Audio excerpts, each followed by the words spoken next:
how much do your colleagues just despise you right now on the floor? John Karl with ABC News.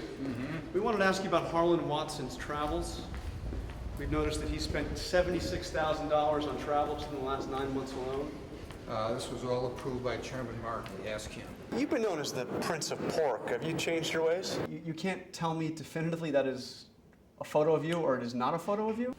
Do you bear any responsibility for what has gone wrong in Iraq, or is it all General Casey's fault? Oh, this is a question that gets asked every time there's a press conference. Of course I bear responsibility. My lord, I'm Secretary of Defense. Write it down. Quote it. Jonathan Karl. Mr. President, you are 100 days into your second term. Do you still have the juice to get the rest of your agenda through this Congress? Well, if you put it that way, Jonathan, maybe I should just pack up and go home.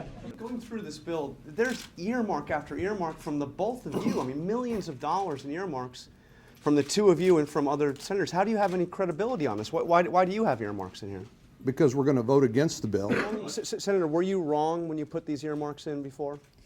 Carl, this is not just about earmarks. Earmarks are a symptom of wasteful Washington spending that the American people have said they want reformed. We agree with them, and that's why we will vote against this bill. Is that an acknowledgement that it was wrong to put the earmarks in the first place, I guess is my question. Was that, I mean, that's the old way of thinking, was that a mistake? You've asked the question about 5 times. I gotta say, it sounds strange. I mean, if somebody had a picture of me, my underwear, I think I would know. So we just wanted to ask you... Excuse me, this is a senator-only Can elevator. I come on the elevator? No, you may not. Is the president willing to engage in budget negotiations with the Republicans if the government is still shut down? I think the president's been very clear on that.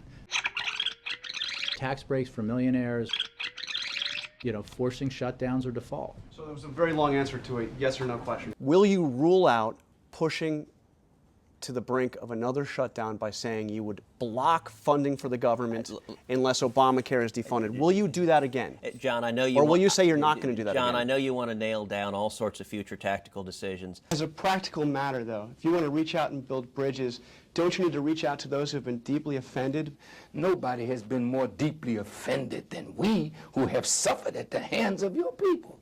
And you want us to apologize? You ought to be ashamed of yourself. Does Wiener Yes mean anything to you in the researching of the story? Yes. Does it? Oh, yes, Wiener Yes does. In the light of recent developments, do you think Mitt Romney had a point when he said that Russia is America's biggest geopolitical foe? If not Russia, who?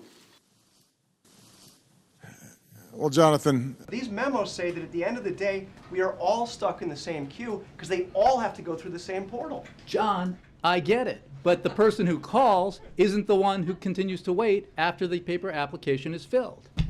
Right? Your mocking is entertaining, but the president said that you could apply within 25 minutes. That's that right. was not true. You're not really thinking about running for president, are you? Do you think you're ready to be president?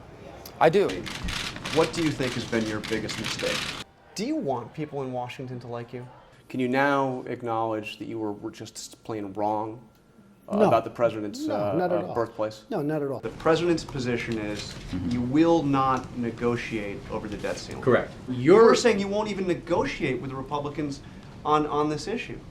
How is that tenable? Do you have any regrets? not really.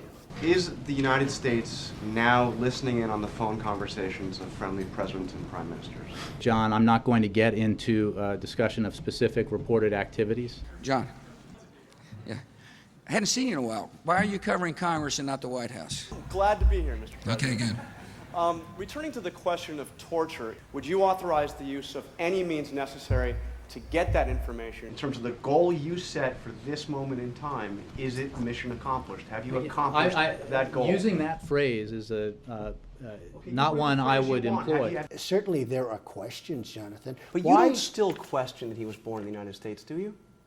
I have no idea. Maybe it wasn't. You don't believe it was his birthright? You know, hey, John, you're not a stupid person. You don't know either, Jonathan. You're a smart guy. You don't know either. I did all that brilliant stuff. businessman, but I made a lot of money. But on this issue, people think you just said you're pretty sure, and if you're pretty sure, that's not acceptable because you can't be pretty sure. You have to be 100% sure. I'm sure. I'm 100% sure. I don't think you are, Jonathan. You're too smart to say you're 100% sure. Excuse me. Okay, are you concerned about those that are going to lose their benefits?